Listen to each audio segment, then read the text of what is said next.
नमस्कार। रक्षा मंत्री राजनाथ सिंह ने आज धनबाद लोकसभा क्षेत्र के बोकारो में भाजपा प्रत्याशी ढुल्लू महतो के समर्थन में विशाल जनसभा को संबोधित किया। मौके पर उन्होंने कहा कि जो आशीष मिला है उसे पाकर अभिभूत हूं।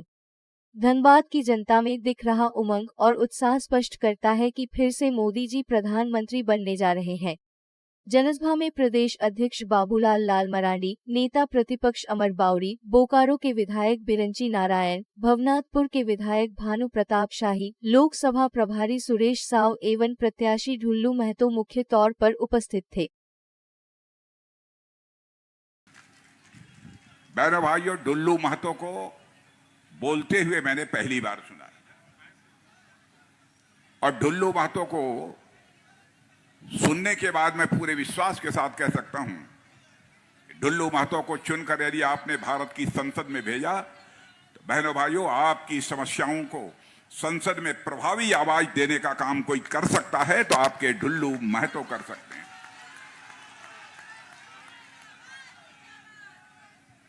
इसलिए आपसे वोट मांगने आया हूं। जहां तक बोकारो का, आप बैठिए कोई जरूरत नहीं।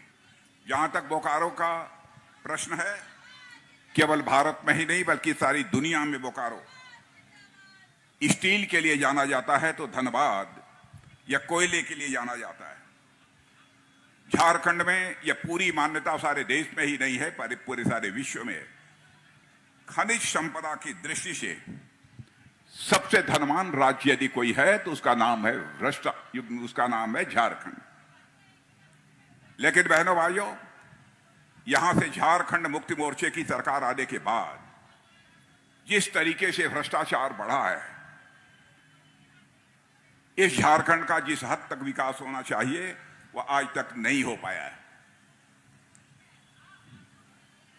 मैं झारखंड मुक्ति मोर्चे के लोगों से पूछना चाहता हूं, क्या आदरणीय अटल बिहारी वाजपेयी जी ने इसीलिए झारखंड बहुल क्षेत्र झारखंड को बनाया था? उनकी यह कल्पना थी कि यहां पर बड़ी संख्या में आदिवासी रहते हैं, बड़ी संख्या में गरीब रहते हैं। यदि अलग राज्य बन जाएगा तो इसका तेजी के साथ विकास होगा। यहां पर बाबूलाल मरांडी भी मुख्यमंत्री रह चुके हैं, अर्जुन मुंडा जी भी मुख्यमंत्री रह चुके हैं, रघुवर दास जी हमारे तीनों मुख्यमंत्री रह चुके हैं। बहनों भाइयों, मैं दावे के साथ कह सकता हूं, झारखंड क्या भारत का कोई व्यक्ति उंगली उठाकर नहीं कह सकता कि हमारे तीनों मुख्यमंत्रियों के दामन पर कोई भ्रष्टाचार की दाग लगी हुई है। और झारखंड मुक्ति मोर्चे की सरकार बनने के साथ ही भ्रष्टाचार का सिलसिला प्रारंभ हो गया। क्या अटल जी का यही सपना था कि ऐसे भ्रष्ट लोग यहां के शासन की बागडोर संभालेंगे? मुख्यमंत्री की बात तो छोड़िए, मुख्यमंत्री के पीएस के पास नोटों की गड्डियां मिल रही हैं, उनके सहयोगियों के पास नोटों की गड्डियां मिल रही हैं। बहनों भाइयों, बिना मुख्यमंत्री के बिना मुख्यमंत्री के प्रश्रय के यह किसी भी सूरत में काम नहीं हो सकता। और आज यदि ईडी ने उनको गिरफ्तार कर लिया तो कहते हैं कि भारतीय जनता पार्टी की सरकार अपने सारे विरोधियों को प्रताड़ित करने की कोशिश कर रही है। बहनों भाइयों, मैं आपको यकीन दिलाना चाहता हूं, जहां तक मोदी जी के नेतृत्व की हमारी सरकार का प्रश्न है, विरोधी ही नहीं, हमारे पार्टी का कोई भी व्यक्ति यदि भ्रष्टाचार के मामले में पकड़ा जाएगा तो उसका स्थान उसका घर नहीं होगा, सरकार की जेल होगी।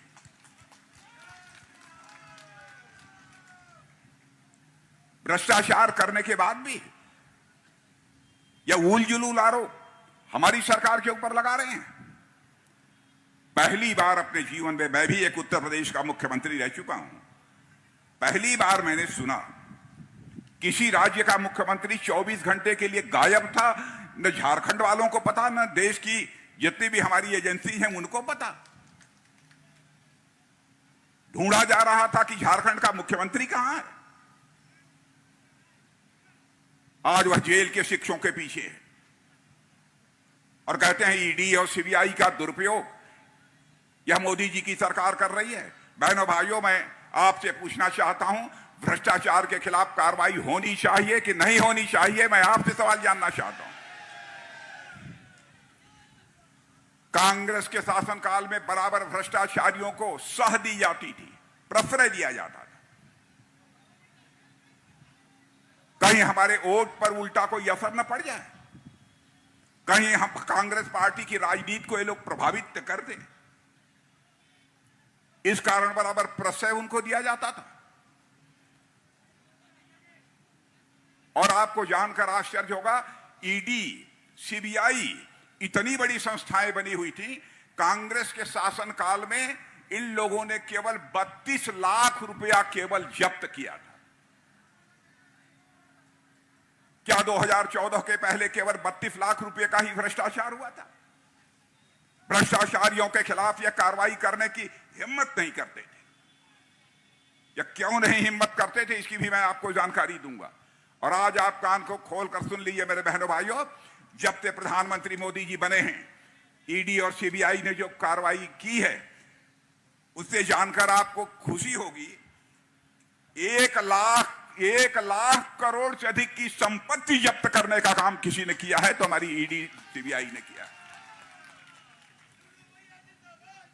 और इतना ही नहीं, 22,000 करोड़ रुपए की संपत्ति भी जब्त की है।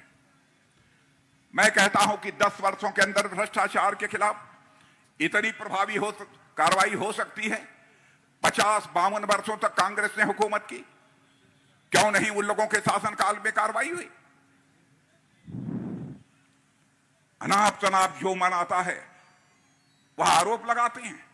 बैंकों की हालत इतनी खराब हो गई थी मेरे बहनों भाइयों, जिस बैंक से आप पैसा लेते हैं, पैसा जमा करते हैं, सारे हिंदुस्तान के बैंक घाटे में चले गए।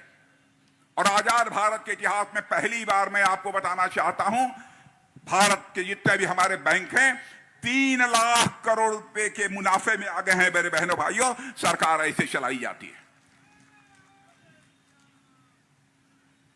इन लोगों ने तमाशा बनाकर इस देश को रख दिया था। सारी दुनिया में भारत की प्रतिष्ठा बढ़ी है, भारत का कद ऊंचा हुआ है। पहले भी मैं विदेशों में जाता रहा हूं, पहले दुनिया के मंचों पर, अंतर्राष्ट्रीय मंचों पर मैं कुछ बोलता था या भारत के लोग बोलते थे तो भारत की बातों को जिस गंभीरता पूर्वक लिया जाना चाहिए नहीं लिया जाता था। लेकिन आज यदि अंतर्राष्ट्रीय मंचों पर कुछ भारत बोलता है तो बहनों भाइयों आपको खुशी होगी, सारी दुनिया कान खोल कर सुनती है भारत बोल क्या रहा है। यह भारत की हैसियत सारी दुनिया में बनी है।